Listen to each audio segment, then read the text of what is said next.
I didn't stand up when people laughed. That's the detail I return to now, not what my son said, not even the way he smiled when he said it, but the fact that I stayed seated, hands folded, as if I were waiting for a speech to end instead of being the punchline of it.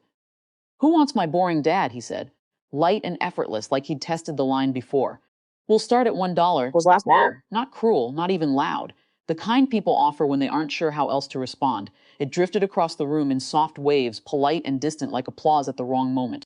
I remember noticing the tablecloth more than anything else. White pressed, a faint crease running down the middle. My fingers followed it without thinking. $1? Someone echoed. A paddle lifted. Another laugh. My son grinned, relieved it had landed. And that was when something shifted. Not in the room, not yet. But in me. It wasn't anger. I think people expect anger in moments like that. A sharp reaction, a refusal. But what I felt was quieter. A kind of recalibration. Like realizing you've been slightly out of focus for years and only just noticed. I thought about the first time he'd held my hand crossing a street. How tightly he'd gripped it. Like I was the stable thing in a moving world. I wondered briefly when that had changed. "Do I hear 5?" he said, playing along with the host now. "Come on, he's house-trained." More laughter. I didn't look at him. That felt important, not out of defiance, just distance, like I was already somewhere else, observing instead of participating. 10, someone said the numbers didn't matter. They weren't real in any meaningful sense. It was theater, a joke stretched slightly too far. And then it stopped being a joke. It wasn't loud. It didn't cut through the room like a shout. If anything, it was too calm, too even.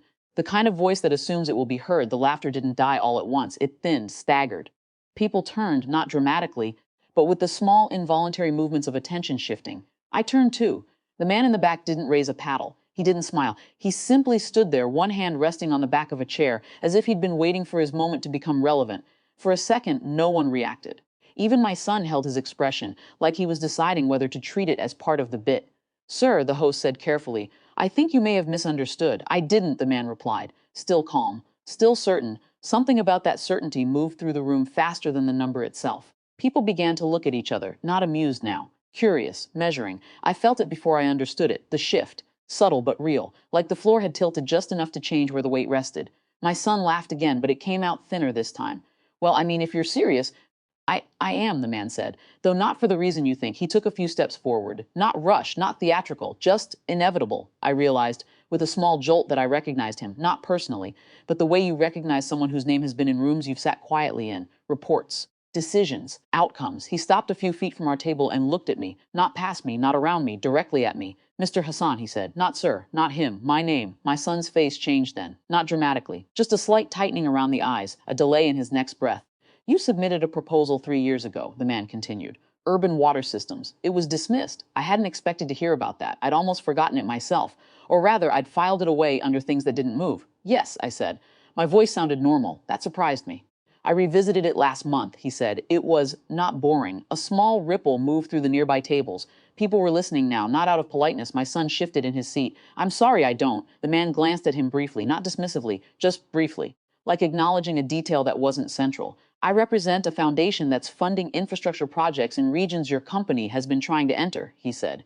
"We've been evaluating potential partners." The words landed slowly, not because they were complex, but because of where they were landing. "Including yours," he added, looking at my son. There it was, the external thing, the piece that moved beyond the room. My son straightened. You could see the calculation begin, how to recover, how to reframe, how to step back into control. "I see," he said. "Well, I'm sure we can discuss." "We can," the man said, "but not tonight." He turned back to me. "The bid stands," he said, "not as a purchase, as an acknowledgement. I didn't know what to do with that at first.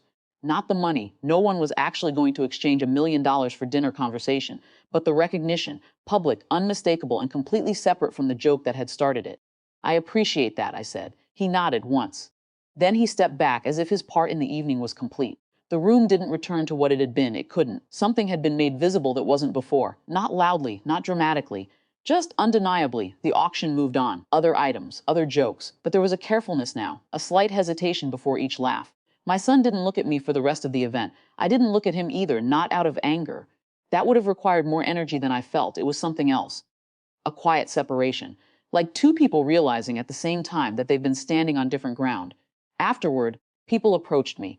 Not many, just a few. Their words were measured, polite but different from before. There was a shift in how long they held eye contact, in how they said my name. I responded the same way I always had. Calm, brief, unremarkable, because the truth was, nothing about me had changed in that room, only what was visible.